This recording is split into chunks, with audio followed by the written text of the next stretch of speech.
As an autistic advocate, this is something I called a lifelong mission. They may think on how I speak to you right now and how I look and how I behave, thinking that I don't act autistic. You are wrong. This is like something that was a common reaction to certain people I've worked with. Oh, you don't look autistic. You don't look blah blah blah blah blah da, da, da, da.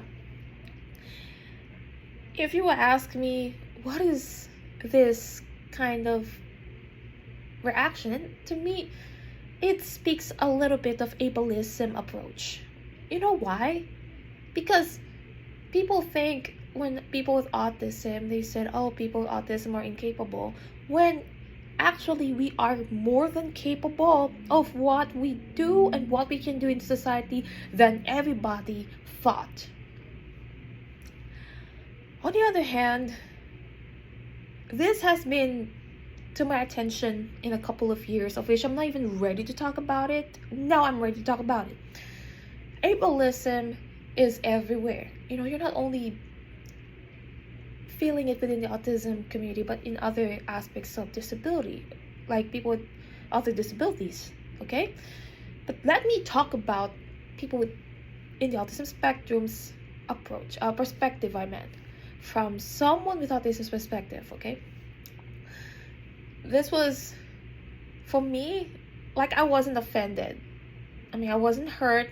I never took it personally, but I was like, okay, why? Why did you tell me that? Why do you tell me that I don't look autistic when I'm autistic and I can give you more my experience and story, and you're jumping into the conclusion that I don't look autistic when I am autistic since birth. And this comes to my next concern, which is autism has cure. Oh, there's cure in autistics. No, there's no cure. It is about embracing your identity as autistic, and that is with you for the rest of your life. For us autistics, we're battling identity crisis here, and we're battling insecurities at the same time.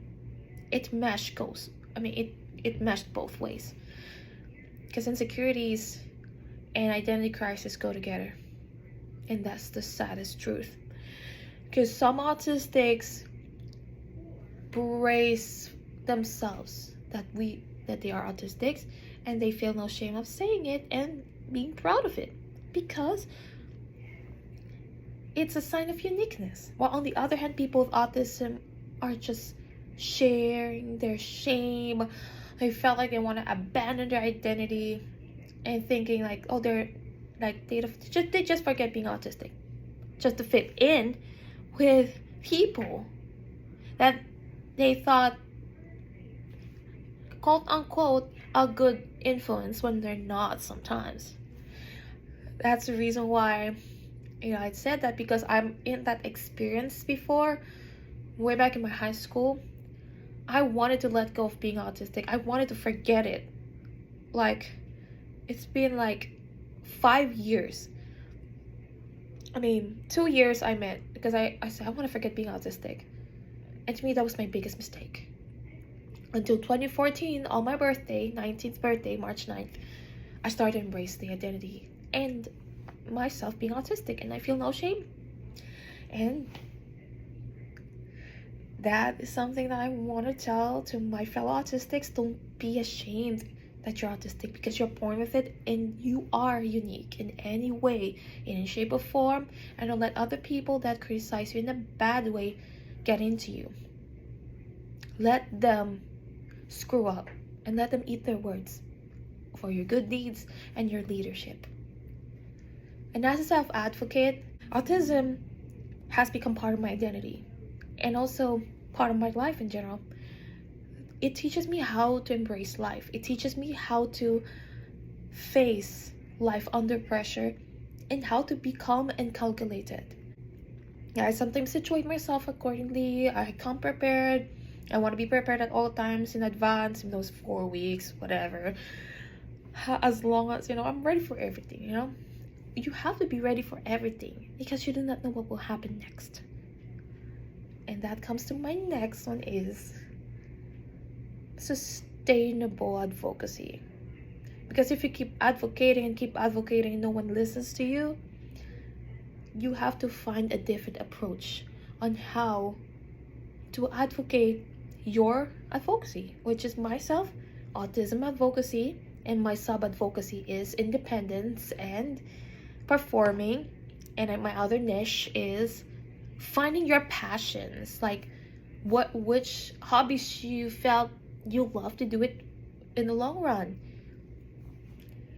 You know, that is something that I want to come up with my video blog series, my video show called Autism and Me, and I apologize for not making time for that because this is something that I have to be pretty calculated when it comes to this autism related series, Autism and Me, because this is research and personal experience based. Like in my own theory, I always bring up knowledge and experience go hand in hand with Autism and Me. The last time I did Autism and Me was in 2020 during the COVID pandemic. And I understand you guys are pretty worried about me not maintaining that consistency of the series. I will try my best when the time permits. And since I've been working full time and going on for a series of transitions, and on top of it, I'm a GED student. Wanted to be on a trade school after my husband recommended to me, and also for practical reasons, and I want to make my family proud. And yeah, and that's something I like to share. More of autism stories in Autism and Me. Yes, this is gonna be the unannounced episode of Autism and Me. See you when I see you.